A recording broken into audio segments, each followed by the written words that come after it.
नमस्ते। चर्चा कार्यक्रम के और एगो कड़ी में आप सभी दर्शक लोग के स्वागत करत हैं जा। और आज हमने जोन विषय पर बात करत हैं जा वो है इबोला वायरस। जी हाँ, आप लोग सुनने हुए बजा कि इबोला वायरस जोन बातें अफ्रीकी देश यानी लोकतांत्रिक कोंगो गणराज्य में काफ़ी हद तक एगो खतरा बनल बाती। लेकिन मॉरिशस में कौन तरह के कदम उठावल जाता और सावधानी के कौन कौन निर्देश देवल जाता आम जनता के इस सब पर हमने आज बात करब जा। और आज हमने के संगे हवन स्वास्थ्य मंत्रालय के regional public health superintendent doctor Aruna Potiram ji, आपके बहुत बहुत स्वागत करते हैं जाए प्रोग्राम में। धन्यवाद। श्रोताओं को मेरी ओर से नमस्ते। हाँ, तो डॉक्टर अरुणा जी से हमने जानी जाए कि इबोला वायरस जो है किसी वजह स्वच्छता अगर नहीं रखब जा तब एकर से होई की संभावना रहेला। जी हाँ। लेकिन अगर आप बोलबा इबोला कौन तरह के बीमारी है और एकर कौन स्थिति बाटे अभी के समय में? जी हाँ, एबोला वायरस डिजीज़ एक बहुत ही गंभीर और आसानी से फैलने वाली बीमारी है जो कि ऑर्थो एबोला वायरस नामक वायरस से होती है। और अगर समय पर इलाज नहीं किया जाए तो ये जानलेवा भी हो सकती है। इस वायरस की कई स्पीशीज़ होती है, लेकिन जो प्रमुख 3 स्पीशीज़ हैं जो प्रकोप फैलाती हैं, जिनसे आउटब्रेक होता है, वो हैं एबोला वायरस, दूसरा है सूडान वायरस और तीसरा है बुंदी बुगियो वायरस, जिससे अभी जो प्रकोप अफ्रीका में फैल रहा है वो बुंदी बुगियो वायरस के कारण फैल रहा है। और ये ज़्यादातर मध्य और पश्चिमी अफ्रीका में फैला हुआ है।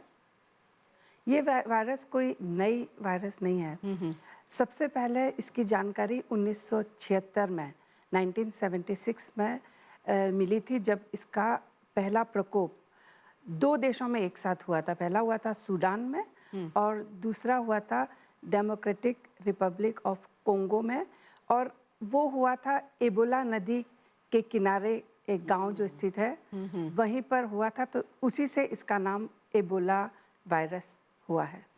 तो जैसे आप बोलत हवा कि 1976 में पहला मामला आल रहल जी हाँ। और ई लोकतांत्रिक कोंगो गणराज्य में ही, जैसे हमने मॉरिशस भी अफ्रीकी देश में भी गिनल जाला मॉरिशस के।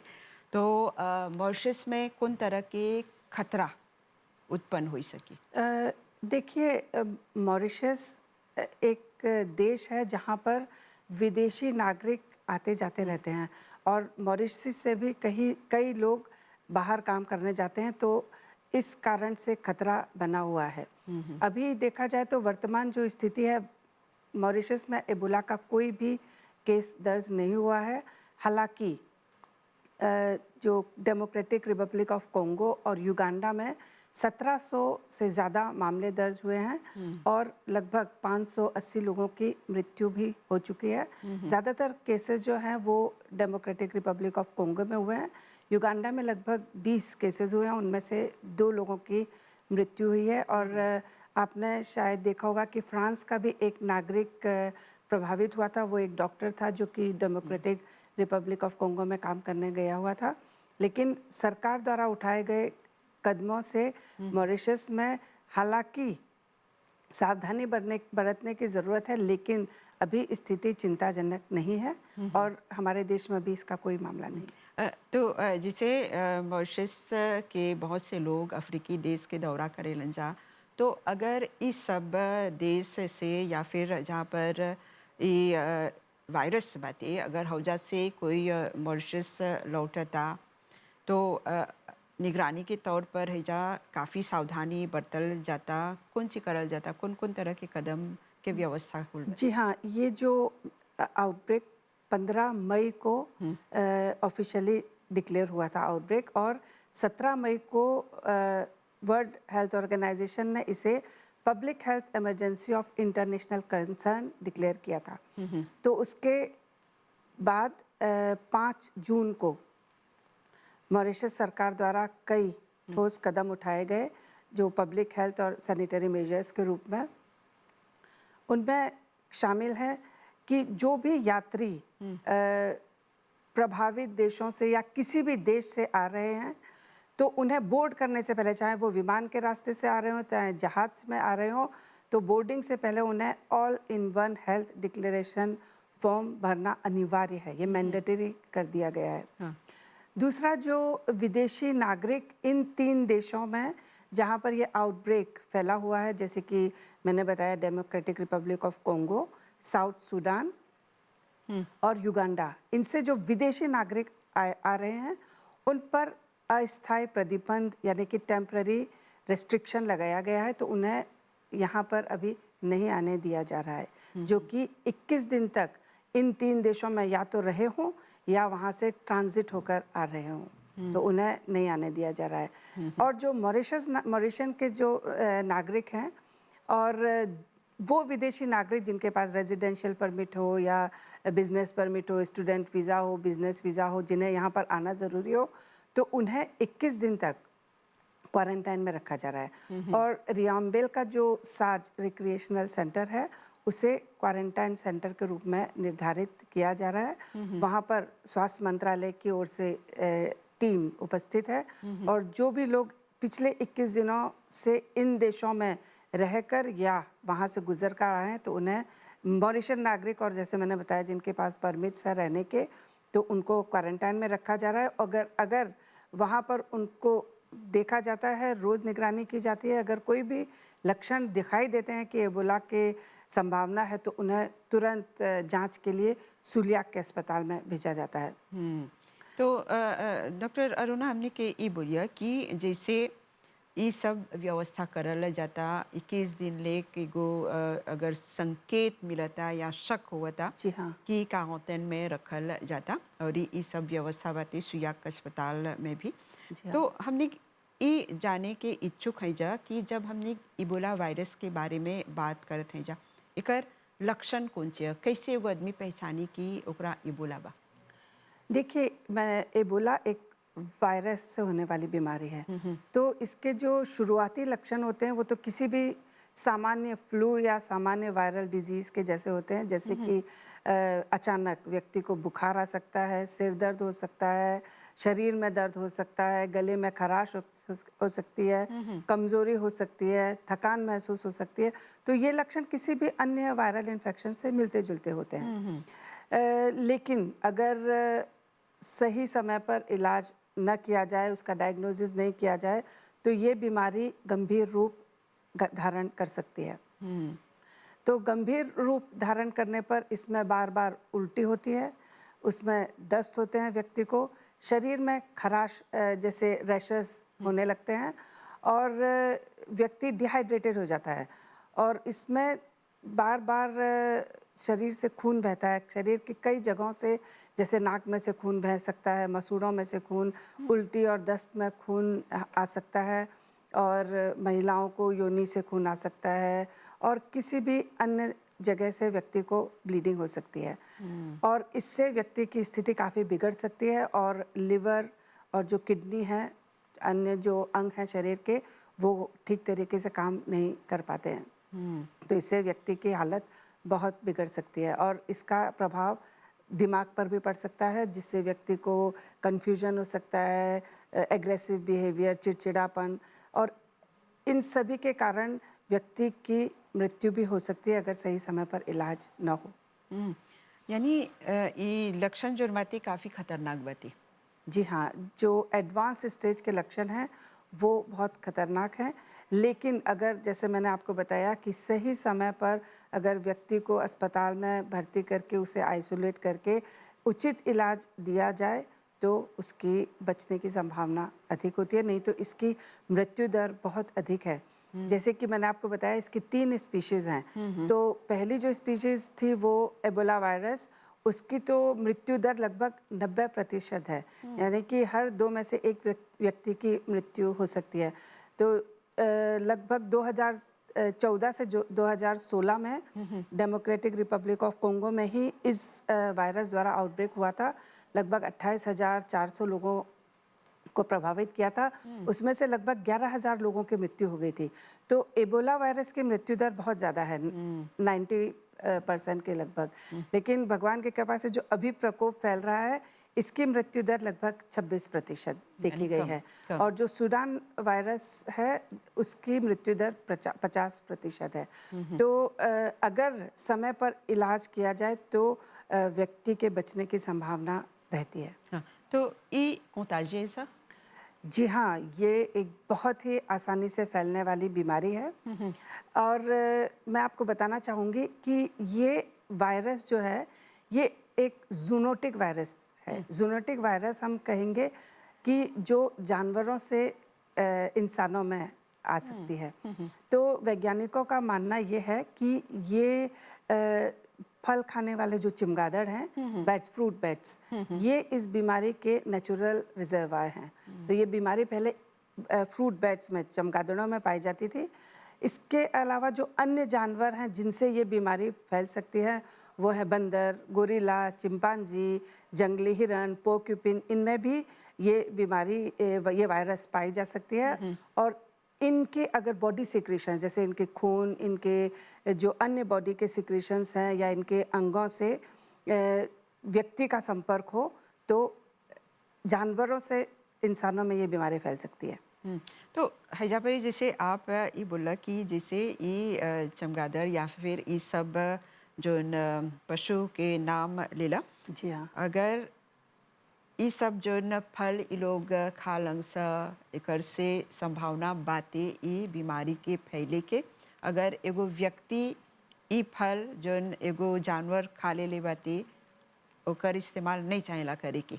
ये जैसे अक्सर मॉरिशस में हमने एक बुरी लजा कि कोनो भी फल बाते, अगर कोनो भी जानवर ओकरा खा ले बाते तो ओकर इस्तेमाल नहीं चाहेला करे के। जी हाँ। लेकिन क्या अगर ये सब जानवर जो ये सब फल खा लेलक, अब व्यक्ति ओकर इस्तेमाल करता तो संभावना बाते ओकरा ये विगस होई के? जी हाँ, ये मैं आपको बताना चाहती थी कि ये बीमारी जो जानवरों के या इंसान के जो बॉडी सिक्रीशंस हैं, जैसे कि उनका खून, उनका सालिव, उनकी जो लार है, उल्टी, दस्त, पसीना, जो स्तन का दूध और जो पुरुषों की सीमेन, इन सब के द्वारा फैल सकती है। तो अब जैसे एक जानवर ने एक फल खाया है तो नेचुरली उसका सालिव उसमें जा सकता है। तो झूठे जो फल हैं जानवरों के द्वारा खाए गए, उन्हें भी अवॉइड करना चाहिए।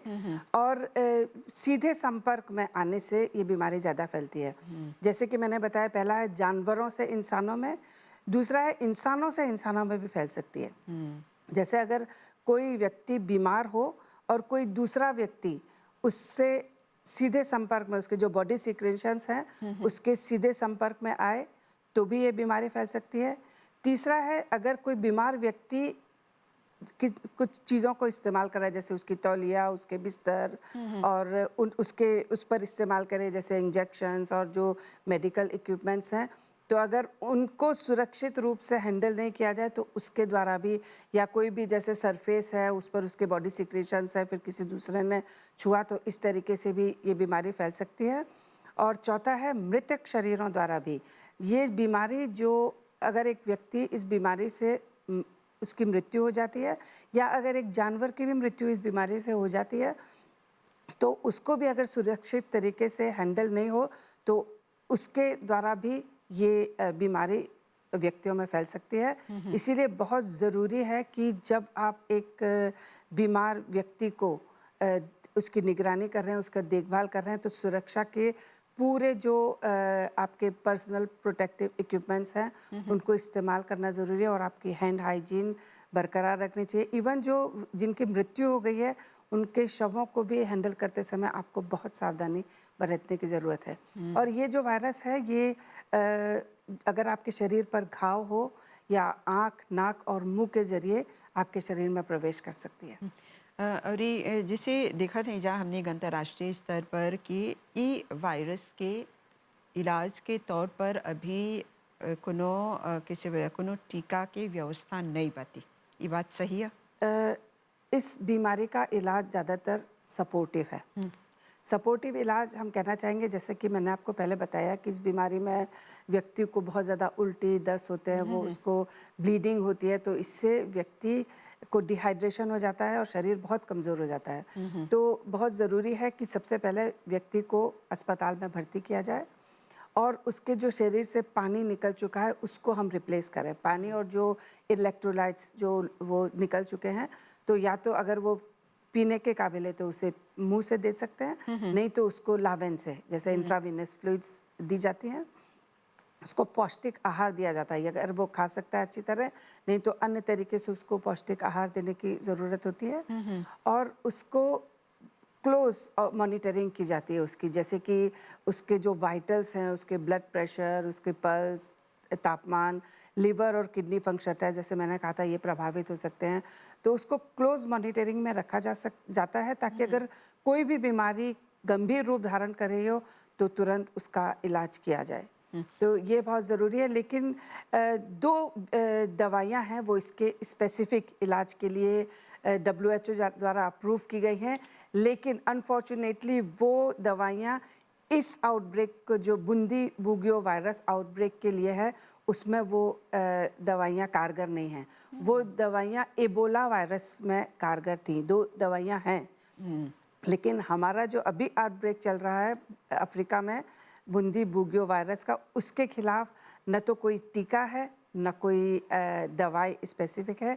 इसलिए बचाव, प्रिवेंशन, ये सबसे बड़ा बचने का तरीका है। हाँ, तो जैसे ये कोंगो गणराज्य में ये वायरस बाती, अगर हौजा से कोई अफ्रीकी मॉरिशस आवता या फिर कोई मॉरिशन हैजा आवता, तो जैसे आप बोला 21 दिन खातिर ओकरा निगरानी में रखल जाला, तब समाज में ओकरा प्रवेश प्राप्त होवेला। तो ऐसे में कुछ और प्रबंध बातें? नहीं, विदेशी नागरिक जो इन 3 देशों में जहाँ पर इस बीमारी का प्रकोप है, उन पर तो अभी अस्थायी प्रतिबंध लगाया गया है, उन्हें तो आने ही नहीं दिया जा रहा है। लेकिन जो 21 दिन पिछले 21 दिनों में इन देशों में गए हैं। लेकिन अगर जो विदेशी नागरिक जिनको यहाँ पर रेजिडेंशियल परमिट और जो मैंने आपको बताया बिजनेस वीज़ा, स्टूडेंट वीज़ा है, अगर आ रहे हैं तो उनको 21 दिन तक एक क्वारंटाइन में रहना अनिवार्य है। और अगर उनमें से किसी को भी बीमारी के लक्षण, जैसे अगर प्लेन में भी किसी को बीमारी के लक्षण होते हैं तो उसको तुरंत मास्क देकर एक तरफ रखा जाता है, और जो विमान में भी उसकी जो देखभाल करने वाले व्यक्ति हैं वो खुद भी अपने पूरे पर्सनल प्रोटेक्टिव इक्विपमेंट रखते हैं, अपने हाथों को सैनिटाइज करते हैं, और उसको तुरंत जैसे विमान से उतरते ही एक तरफ जो एयरपोर्ट डॉक्टर है उसकी निगरानी में भेजकर और तुरंत फिर वहाँ से अगर आवश्यकता हो तो सुलियाक के अस्पताल में रखा जाता है और उसे आइसोलेशन में रखा जाता है वहाँ पर, जब तक उसकी स्थिति, उसका टेस्ट नहीं हो जाए। जैसे इसके लिए सामान्य जो लक्षण हैं वो तो किसी भी फ्लू जैसे होते हैं, तो उसको जानने के लिए ज़रूरी है टेस्ट करना, और हमारे देश में इसके टेस्टिंग फैसिलिटी अवेलेबल है, और सुलियाक अस्पताल में ही उसके टेस्टिंग के लिए जो इसका स्पेसिमेन लिया जाता है। और ये मैं आपको बताना चाहूँगी कि जो इसका स्पेसिमेन भी होता है उसको बहुत सुरक्षित तरीके से हैंडल करना बहुत ज़रूरी है, क्योंकि वो स्पेसिमेन भी बहुत इन्फेक्शस होता है। आपने शायद देखा होगा, सुना होगा कि जो ज़्यादातर स्वास्थ्यकर्मी इससे बहुत प्रभावित हुए हैं। इस प्रकोप में लगभग 70 स्वास्थ्यकर्मी प्रभावित हुए हैं। और वो क्यों? क्योंकि पर्सनल प्रोटेक्टिव इक्विपमेंट्स जो है, आपको सुरक्षा का जो इन्फेक्शन प्रिवेंशन कंट्रोल के मेजर्स को ध्यान में नहीं रखा गया, आपकी हैंड हाइजीन सही तरीके से नहीं की गई, और जो सैंपल्स हैं उनको सही तरीके से हैंडल नहीं किया। तो ये बहुत ज़रूरी है कि इनके सैंपल्स को बहुत सुरक्षित तरीके से टेस्टिंग के लिए भेजा जाए। इनके लिए ट्रिपल पैकेजिंग यानी कि 3 पैकेजिंग में इनको भेजा जाता है।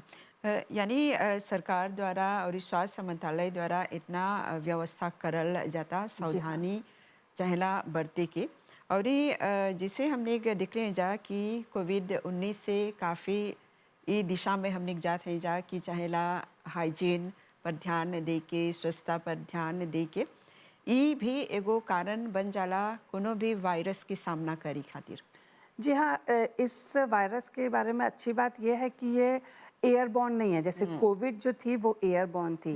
तो अगर आप किसी व्यक्ति के पास से गुजर रहे हैं या उसे दूर से देख रहे हैं तो इससे ये बीमारी नहीं फैलेगी। इस बीमारी को फैलने के लिए व्यक्ति के जो बॉडी सिक्रीशंस हैं उनके सीधे संपर्क में आना बहुत ज़रूरी है। और आप कोविड-19 ने हमें बहुत अच्छा सबक सिखा दिया है कि इन्फेक्शन प्रिवेंशन कंट्रोल के कैसे तरीकों को अपनाना चाहिए और किस तरीके से हम अपना बचाव कर सकते हैं। और मैं अभी देख रही हूँ कई जगह लोग मास्क पहने हुए हैं। केवल एबोला कोविड के नहीं, आप देखा जाए तो किसी भी वायरस से बचने के लिए जो बेसिक स्टैंडर्ड प्रिकॉशंस हैं इन्फेक्शन प्रिवेंशन कंट्रोल के, वो ज़रूरी हैं। और उनमें शामिल हैं हैंड हाइजीन। जैसे आप अपने हाथ को बार बार साबुन और पानी से धोएं, नहीं हो तो सैनिटाइज़र यूज़ करें। तो कहा जाता है ना, सेफ हैंड्स सेव लाइव्स।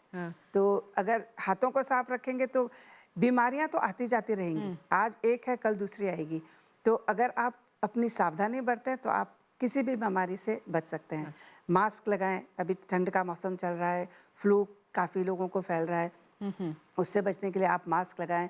किसी को खांसी जुकाम हो तो आप अपनी जो रेस्पिरेटरी हाइजीन है उसको करें। बीमार व्यक्ति के संपर्क में ना आए, क्योंकि अगर आप उसके संपर्क में नहीं आएंगे तो आपकी बीमारी फैलने की संभावना भी कम होगी। अपना जो वातावरण है उसे स्वच्छ रखें। अगर व्यक्ति के किसी कोई खांस रहा है, छींक रहा है या उसके सिक्रीशन इधर है तो अच्छी तरह उसको सफाई कर दें। उसके द्वारा इस्तेमाल की गई चीज़ों को, क्योंकि उन जैसे किसी ने उल्टी हुई है, दस्त है और उसके कपड़े हैं तो उनको भी सही तरीके से हैंडल करना और नष्ट करना बहुत ज़रूरी है। जो मेडिकल वेस्ट है उसको भी हैंडल करना बहुत ज़रूरी है।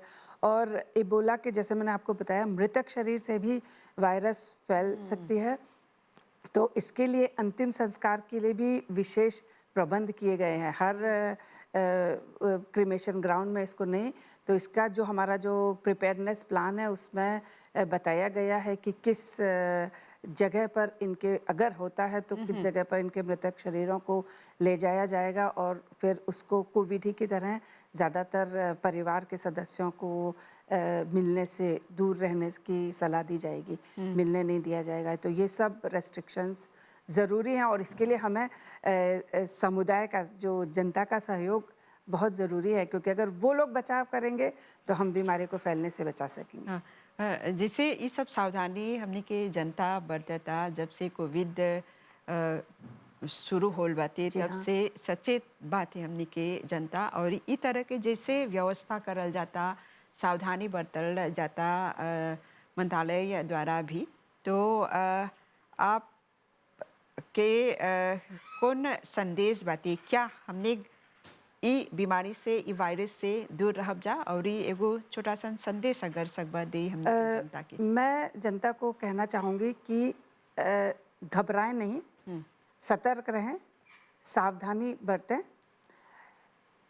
सरकार द्वारा जो कदम उठाए गए हैं उसमें सहयोग करें, सही जानकारी रखें, भ्रम में न रहें। अगर कोई आपको जानकारी की ज़रूरत हो तो हमारे स्वास्थ्य संस्थानों में जाकर आप जानकारी ले सकते हैं। और 8924 जो हमारी हॉटलाइन है उस पर भी इस बीमारी के बारे में आप जानकारी प्राप्त कर सकते हैं। और सब साथ मिलकर हम इस बीमारी को फैलने से बचाव कर सकते हैं। बिल्कुल। तो हमने यही आशा करते हैं जा कि इतना सावधानी जोन बरतल जाता सरकार द्वारा, मंत्रालय द्वारा, हमने के जोन जनता बातें वो लोग और सचेत हो जाए सा और जिम्मेदाराना तौर से ई वायरस के मुकाबला सकन स करी। तो डॉक्टर अरुणा, आपके और ये मंत्रालय के बहुत बहुत धन्यवाद देवब जा ये सब जानकारी हमने के संगे बांटे खातिर और इस साथ में ये बताए कि एबोला कौन तरह के वायरस है और बचाव के तौर पर कौन चीज चाहेला करेगी। तो बहुत बहुत धन्यवाद। धन्यवाद। तो चर्चा कार्यक्रम में के ई करी के हमने हैजे परी विराम देवब जा और हमने आशा करते हैं जा कि आज के ई प्रोग्राम में जोन भी संदेश देवल गल बातें त आप लोग एक पर विशेष रूप से ध्यान देवा जा। त चर्चा कार्यक्रम के ई करी के विराम देवत हैं जा और एगो प्रोग्राम के संगे आप लोग से मुलाकात करब जा। अभी खातिर हमनी के और हमनी के पूरा प्रसारण टीम के आज्ञा देवत जा। नमस्ते।